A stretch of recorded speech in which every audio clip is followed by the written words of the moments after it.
Unless you've been living under a rock, you will know that Hunt Showdown 1896 is coming to Xbox Series X and S, PS5, and PC on August 15th.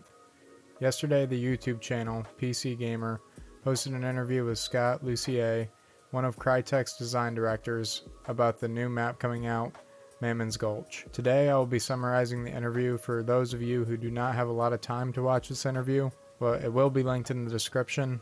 Enjoy the video.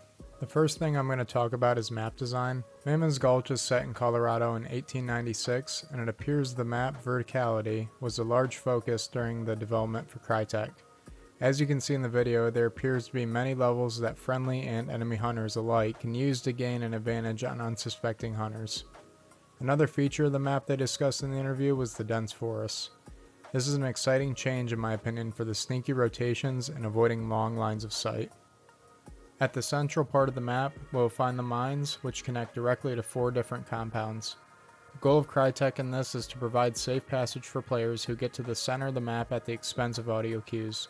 For example, on their other maps, the center is a great place for obtaining audio cues related to enemy hunters, but it's much easier to get ambushed.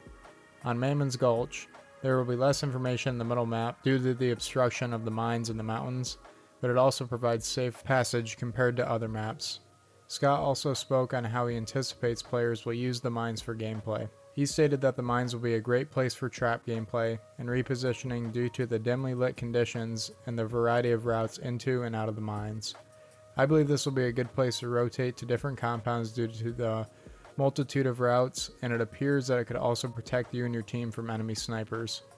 I'm curious to see if there are as many entrances and exits in the mines as Crytek is claiming, or if it is going to become a fish in a barrel scenario with enemy hunters camping the exits. Now, in a little more detail, we will talk about the map overview. As discussed earlier, the 2 dark areas at the middle of the map are the 2 mines that connect to O'Donovan Stone, Split River Mill, La Plata Mine, and Oro Gordo Mine. One interesting area highlighted in the video was La Plata Mine at the center of the map. This seems like it would be a hot spot for fighting given its connection to both mines and the forest that surrounds its southwestern side. For example, if La Plata was the bounty compound, we have the woods off the left side as well as a mine entrance, the gap in the mountains over to Split River, the mine entrance on the right side, as well as the opening in the forest near the character. I believe this place as a bounty compound will go absolutely insane, and it should be a fun time. Something else I found interesting about the map is the distance between the compounds. As you can see, Railyard and Lodge appear quite far from any nearby compounds, while O'Donovan Stone and Montero Small are quite close. Scott did mention some sniper lines of sight between Stone and Gasworks, but with the bullet drop being added to the game, it will take some time for players to get used to using snipers again. Mammon's Gulch will also feature 2 clue compounds on the outskirts of the map instead of the more central points like we're used to. The compounds with 2 clues on this map will be Preston Oil, Gasworks, and Miner's Folly. This will be interesting to see how this changes team rotations and positioning in the early days of release. I feel like it will be more difficult to anticipate enemy team movements, which will keep me on my toes. Also, Scott mentions how they've completely redesigned all these compounds to give them a different feel compared to other maps. He states that a few compounds will be megastructures, where approaching teams will have to commit to a compound if they want to be a part of the fight. In this video, you can see Oro Gordo Mine, which Scott considers to be one of the megastructures. From this video, it looks like it could be complete chaos for a bounty team with so many entrances and the mine directly connected to the compound. In the past, stalemates have been a common issue and complaint in Hunt, so in the new map, Crytek has focused on making sure each compound has approximately 6 meaningful entrances for more versatility in gameplay.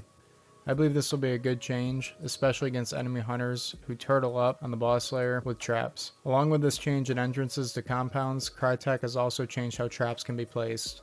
They can now be placed at angles and across windows, as you can see in the images here. This will be interesting to see, especially since I tend to hit my own teammates' traps. I might uninstall Hunt in the coming weeks. Some other information I received from the interview was that all the Hunt maps will be receiving the same visual and texture upgrades that Mammon's Gulch has in the coming months. Some maps will be reworked to provide better gameplay to the player base. Mammon's Gulch will be out for 30 days after its release with 2 daytime versions and 1 night version, and it will be the only map available. After 30 days, the revamped Stillwater Bayou map will be re-released. If you're interested in learning more about Hunt, click this video. Thank you for watching and thank you for your time.